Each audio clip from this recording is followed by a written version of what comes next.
কৃষাণ কৃষাণীর স্বপ্নের ফসল বোরো ধান ঘরে তোলার ভরা মৌসুমে স্বপ্নভঙ্গ হল ২০টি কৃষক পরিবারের। সর্বনাশা ঝড়ে নয়, দুর্বৃত্তদের কাস্তে শাবলে হাসিখুশি পরিবারগুলোতে বৈশাখে নেমে এসেছে অমাবস্যার ঘোর আঁধার। বারবার প্রশাসনের সহযোগিতা চাইলেও পুলিশের পক্ষ থেকে করা হয়নি বিন্দুমাত্র সহায়তা। কৃষকের রক্ত ঘামে তিলে তিলে গড়ে ওঠা ১০ বিঘা জমির সব ধান প্রকাশ্যে কেটে নিয়ে গেছে দুর্বৃত্তরা। হৃদয় বিদারক এমন ঘটনা ঘটেছে যশোরের চৌগাছা উপজেলার মাকাপুর গ্রামে। যশোরের চৌগাছা উপজেলার মাকাপুর গ্রামের মাকাপুর পশ্চিম মাঠে বর্গা চাষিদের ১০ বিঘা জমির ধান কেটে নিয়ে গেছে দুর্বৃত্তরা।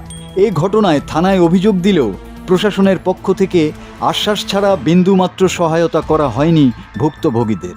বরং থানায় ফোন করলে ঘটনা শুনে ফোন কেটে দিয়েছেন চৌগাছা থানার ওসি আনোয়ার হোসেন। অজ্ঞাত কারণে পুলিশের নীরব ভূমিকায় বুক চিতিয়ে ফসল তুলে নিয়ে যায় দুর্বৃত্তরা। চাষিরা বাধা দিতে গেলে তাদেরকে হত্যার হুমকি দিয়ে ক্ষেত থেকে সরিয়ে দিয়েছে দুর্বৃত্তের দল। ফের পুলিশের সহযোগিতা চাইলে একই আচরণ করেন থানার ওসি। সেখানে এই জমি ২৫ বছর ধরে চাষ করার পরে এবার ওদের পারিবারিক ঝামেলা হওয়ার পরে ওরা বাইরে থাকে ২ বছর থাকার পরে এবার বাড়ি আসলি ওরা গ্রামে একটা সংগঠন করে মাদক ব্যবসায়িক রফিকুল এরা মিলে সেখানে এই আবাদঘাট সব দখল করে নেই। আমরা এই যে ধানটা উঠিয়ে নিয়ে যাচ্ছে আবাদ করিস আমরা আবাদঘাট করিস আমরা কাটিস আমরা কিন্তু এই ধানটা জোর করে উঠিয়ে নিয়ে যাচ্ছে। এটা আমার মাছ ধরে করেছে হচ্ছে রফিকুল অথবা সাজির ছেলে সন্ত্রাসী শ্যাম আমার মাছ ধরে করে এইসব মাল জাল সব কিছু আরো লোকজন বহুত লোকজন জুটিয়ে নিয়ে তারা এই ধানটা সব জোর করে উঠিয়ে নিয়ে যাচ্ছে। আরো মাছ ধরের হুমকি বড় হুমকি দাদে কেটে ফেলবো, তে মাথায় গেলি কাটবো, মানে রাস্তায় আসলি ধরবো, মাছ ধরে করবো, ছাড় দেবো না, মেরে ফেলবো। আমাদের দাবি যাতে এই ধানটা আমরা সুষ্ঠুভাবে বর্তমান সরকারের কাছে সুষ্ঠুভাবে যাতে আমরা পাই, আমরা রোপণ করেছি আমরা যাতে পাই। বর্গা ভাগে করেছি, বর্গা ভাগে করার পর ছোটবেলার থেকে ধানটা লালন পালন করছি, করার পরে এখন শেষ পর্যন্ত এসে কিছুদিন আগে সপ্তাহ ২ আগে ভুইটা হেঁটে বেড়ে একটা খুঁটো মেরে একটা ভাগ বটন করে থিয়েছুরা থিয়ার পরে এখন আমাদের এই নিয়ে শালির বিচার হওয়ার পর আমরা বললাম যে দেখো আমরা আবাদ করে ফেলাইছি, এই আবাদ আমরা উঠিয়ে নিই, জমি যার হয় তাদের বাড়ি বাড়ি ঝঞ্ঝাট সমস্যা সমাধান ওরা করবে, আমরা ঝামেলার মধ্যে নেই, জমি ওদের হয় ওরা নেবে, আমরা এই আবাদ আমাদের উঠা পর্যন্ত সময় দিতে হবে। এই বলে আমাদের সালিসির মাধ্যমে আমাদের মানিনি, না মানলি সামসারকে উঠে চলে আসছিল ওর ২ বছরকে ধরে ওর শিয়াম ওর মাছ ধর করে মাসুম নামে একটা ছেলে ওর ঠেকাই, সেখান থেকে যাই ঠেকাঠেকি করে কোনো রকম জাহানে পেয়েছে, আস্তে আস্তে বাড়ি পালিয়ে চলিয়েছে। এখন আমরা এই আবাদ শিয়াম আছে, রফিকুল আছে, গিয়ে মফিজুর আছে, লিয়াকত আছে, লিয়াকতের ছেলে আছে কি রোকন আছে, তারপরে জাহিদুল আছে। ওদের নেতৃত্বে এই কাজ হচ্ছে, ওদের তার জমি না, আমরা বর্গা ভাগে করেছি, এখন আমাদের খানিকটা অধিকার আছে, ওদের তো অধিকার নাই। গত মঙ্গলবার সকাল থেকে বুধবার দুপুর অবধি চলে সুখপুকুরিয়া ইউনিয়ন বিএনপির সদস্য সাজিদুর রহমান সাজি ও মাদক কারবারি রফিকুলের এই দুর্বৃত্তায়ন।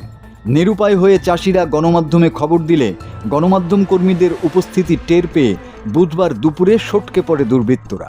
পুলিশের এমন অপেশাদার আচরণের পেছনে বিশেষ সুবিধা নেয়ার কথা বলছেন ভুক্তভোগীরা। ভাড়াটিয়া সন্ত্রাসী মাদক ব্যবসায়ী রফিকুল, নাম ভাঙানি বিএনপি সাজির ছেলে, এরা আমাদের অনেক অত্যাচার করছে, ডাকাতি নিয়ে আমাদের অনেক হুমকি ধামকি দিচ্ছে, আমাদের বাইরে বের হতে দিচ্ছে না, বসে যার যেখানে পাবো সেখানেই হত্যা করবো। আমরা সবসময় কাপড় নিয়ে রেডি, আমরা কবর দেওয়ার জন্য। আমাদের ফসল ওরা কেটে বেঁধে ওরা মাথায় করে হুমকি ধামকি দিয়ে অনেক লোকজন নিয়ে এসে মানে জোর জবরদস্তি করে ওরা নিয়ে চলে যাচ্ছে আমাদের কাছ থেকে। আমরা যদি আসছি আমরা বাধা দিতে গেলে আমাদের মারার হুমকি দেখাচ্ছে। বুধবার বিকেল ৪টার দিকে চৌগাছা থানায় গিয়ে তার বক্তব্য চাইলে তিনি মন্তব্য দিতে রাজি হননি। পরে ডিউটি অফিসারের মাধ্যমে তার শয়নকক্ষে ডেকে পাঠালে তিনি এডিশনাল এসপির সাথে কথা বলতে বলেন। এডিশনাল এসপির সাথে যোগাযোগ করা হলে প্রায় আধা ঘন্টা পর তিনি জানান তার মেসেজ ওসি সিন করেছেন।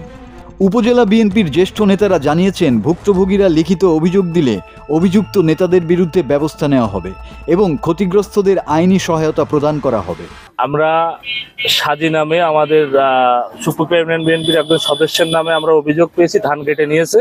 ভুক্তভোগী ব্যক্তিরা যদি আমাদের কাছে থানা বিএনপির কাছে অভিযোগ করে, আমরা তদন্ত সাপেক্ষে তার বিরুদ্ধে খুব দ্রুতই কঠোর ব্যবস্থা গ্রহণ করব এবং এ ব্যাপারে আমাদের দলীয় নির্দেশনা স্পষ্ট।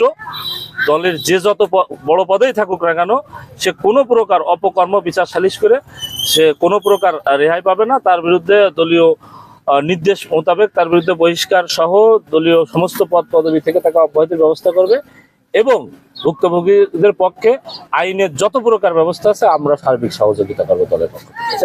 রফিকুল আমাদের দলের কেউ না, আমার জানা মতে আমার কাছে যে ইনফরমেশন আছে সে একজন মাদক ব্যবসায়ী।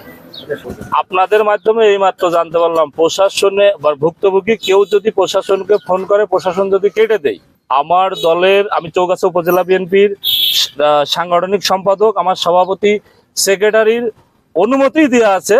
তার মানে যেই হোক আমার কাছে বললে আমি একজন আইনজীবী হিসেবে আমি প্রয়োজনীয় যে ব্যবস্থা গ্রহণ করা যায় আমি সার্বিক সহযোগিতা করে সেই ব্যবস্থা করব।